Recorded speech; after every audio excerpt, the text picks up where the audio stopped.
élection yi yaakaaruma mu doon élection locale yi di ñëw. gëmuma ko parce que pour dem élection locale soxlawuñu ñi réorganiser li nga xamante ne mooy cette coalition encore que élection législative yi moom Diomaye bokku ci. dafa toog pale Ousmane Sonko mii njiital Pastef génn wër Sénégal wutal ko li nga xamante ni majorité confortable alors jàpp naa ni aussi bu nekkee législative xam nga du moins local yi la donc voilà donc jarul ñi réorganiser li nga xamante ni mooy coalition bu ma nekkee aussi li may dégg ñii naan dañu war a dooleel président mais dooleel président ci lan ak ci naka contre qui et ça c'est ça en fait la grande question contre qui kan nañuy jéem a bon président ban faiblesse la wane ban mbir la wane boo xamante ne war nañu mën a sentir que ni président dafa soxla ñu dooleel ko. loolu ay termes politique la ñu ngi piétiner peut-être parfois doyam wala solos bi nga xam ne am na ko ci ndombal tànkam. non xam nga élection yi dafa am particularité mënut a yem ak élection président Macky Sall mënut a yem ak élection président Abdoulaye Wade. mënut a yem ak yeneen élection wu Abdou Diouf. Abdou Diouf benn élection bi nañ doon contester sa légitimité mooy bi ko fi article bu ma jumul 63 teg bi nga xamante ni Senghor dafa démissionné bàyyi ko mu continuer mais yeneen élection yi moom moo demal boppam ni Sénégalais yi man maay seen candidat ñi naan le rendez-vous d'un homme avec son peuple mu ni man maay candidat bi tànn leen ma Sénégalais yi tànn ko mën nañu discuter ci nan nañ ko tànneek nu ñu ko tànnewul alors Macky Sall aussi même chose la Abdoulaye Wade même chose la mais particularité élection bi mooy que la candidature a été portée par deux personnes. Notamment par ki nga xamante ni ñëpp jàppoon nañ ni moom moo nekkoon favori ci élection présidentielle. lan nañ doon wax fal benn président am ñaari président. waaw ci déggin mën na doon loo xamante ne lu doy waar la parce que da ngay naan mais ñaari président nan la mënee nekk. mais Sénégalais dañu accepté woon voter Diomaye parce que tout simplement dañ doon wax jamono yooyu Sonko mooy Diomaye mooy Sonko. mais léegi nag bu demee ba ñu bëgg dindi Sonko bëgg fa bàyyi Diomaye mais Sonko boobu bu demee mën na am la légalité mais boo mooy du légitimité day rocceeku nànk peut-être loolu nañu sentir moo tax ñuy waxu def li nga xamante ne moom mooy dooleel président mais doole président tey jii du jugee ci coalition Diomaye président mais dafay jugee ci Pastef ak Sénégal yi nga xamante ne bañ koy tànn dañ ko tànn parce que tout simplement dañ ko ni woon yow mii de dañ toftal kenn ci sa wet mii ki nga xamante ne mooy Ousmane Sonko dañ ni woon Sonko mooy Diomaye mooy Sonko donc cette légitimité soxlawu ko mu koy wuti ji feneen ndax am na ko déjà au sein du PASTEF et aussi des Sénégalais yi nga xamante ne 54% des Sénégalais yi nga xamante ne dañ ko tànnoon sachant aussi que ni dafay ànd ak ki nga xamante ne mooy Ousmane Sonko. alors ñu bari jàpp ne Diomaye dafa xippi ay gëtam parce que dafa am ñu ko ibbiloo ay gëtam ndax da nga bokk ci ñi gëm aussi que ne dafa am peut-être ni ñu duppee ay seytaane entre guillemets wala ñenn ñoo xam ne dañoo wër Diomaye dinaan ko doxaleel nii wala waxeel nii ba tax muy jël de telles initiatives. Babacar man loolu mënuma ko gëm man bu nekkee tey jii am na ñu koy wax ba mu changé am na aussi ñu ko doon wax ba mu bañ a changé. donc bu nekkee dafa préféré dégg ñee loolu responsabilité individuelle la. man mënuma gëm tey kilifa gi bi mu doon nekk président de la République ñu may naan diw de dañ ko influencer gëwuma ko lenn nag moo am. mooy que pouvoir dafa appétissant boo xasee ba am pouvoir. mais da ngay bëgg garder tout ivresse du pouvoir bi nga xamante ni Badio Camara yal na ko suñu borom yërëm mi ngi ko doon wax di ko naan boo demee ba mu la naree dugg fàttalikul yow lan moo la fal mooy la main de Dieu bi la fal. tey ji pratiquement dafa mel ni loolu nañuy nekk di dund. ivresse du pouvoir ak tamit mu ne divergent xaw ma lan les démons de la diversion. de la division effectivement parce que xam na ni pouvoir moom boo ko xasee ba am rek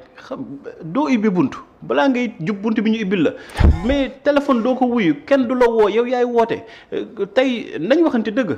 koo xamante ni amul woon sax peut-être numéro Macky Sall tey jii yow da ngay am numéro Donald Trump da ngay am numéro Emmanuel Macron da ngay am numéro président yu nekk ci àdduna bi yëpp mais loolu boo àndul ak lucidité mais par force dafay am ay mbir yoo xamante ni day judd ci yow da ngay gëm ni que effectivement fii ma nekk nii de sama mérite personnel la nga commencé na dinaan 5 ans kat dafa gàtt war naa mën a am 10 ans war naa mën a gérer li nga xamante ne mooy kii parce que booy dégg souvent ñi wax dinaan way dafa war a exercer plénitude du pouvoir mais lan mooy exercer plénitude du pouvoir bi une fois de plus dafa am particularité ñii di wax leneen dañu wax parce que dañu malhonnête mais bu ñuy wax te dëgg rek te yàlla rek tax bu nekkoon Diomaye Faye candidat à l'élection présidentielle dafa dem ci benn partem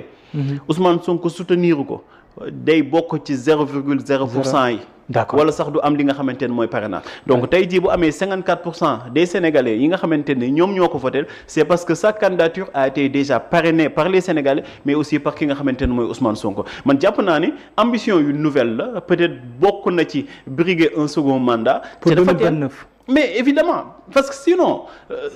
ban intérêt tey jii ngay am di renouveler li nga xamante ne wala di réorganiser li nga xamante ne sa coalition électorale élection présidentielle peut-être moom moo loolu su amee ñu bari dañ naan kon Diomaye nguur soppi na ko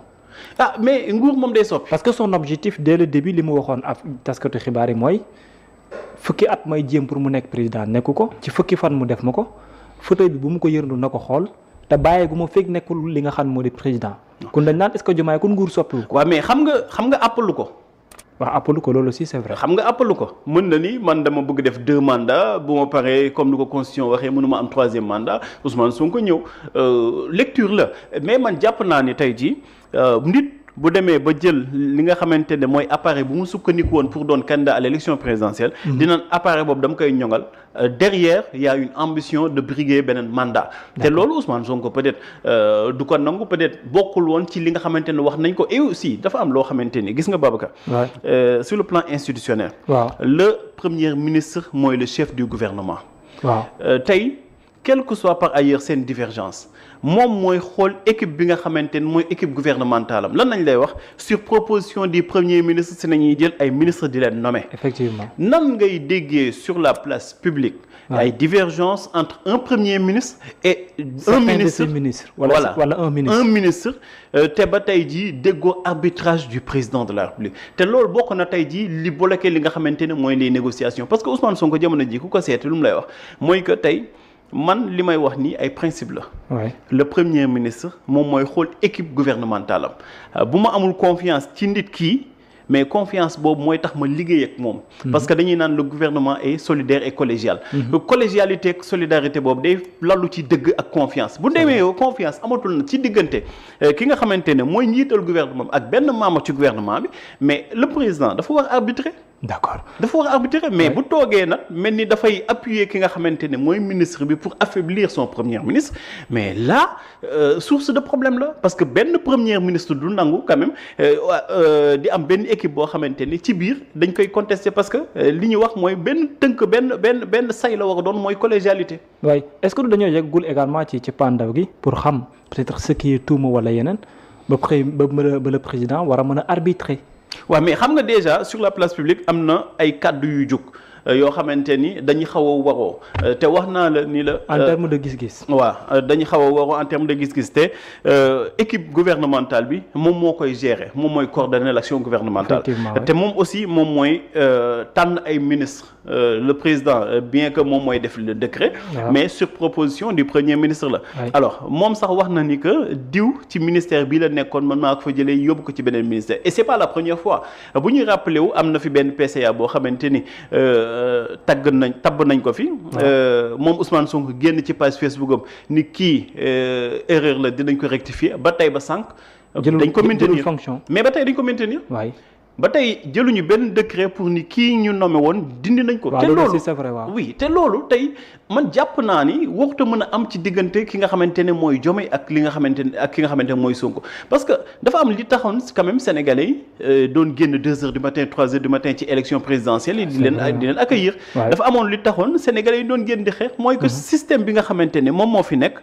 système bi mu jóge fi ñu indi li nga xamante ne mooy rupture te rupture bu radicale la donc man jàpp naa ni daal vraiment le président de la République bu demee bay seetaan divergence di am entre ki nga xamante ne mooy un ministre ak le premier ministre mu mel ni sax dafa xaw a far ci ki nga xamante ne mooy ministre bi boobu le président dafay affaiblir son premier ministre. deux choses l'une soit nga ni premier ministre bi doyatuma ministre moo ma doy mais boobaa nga tirer les conséquences de ça. nga changer le premier ministre après.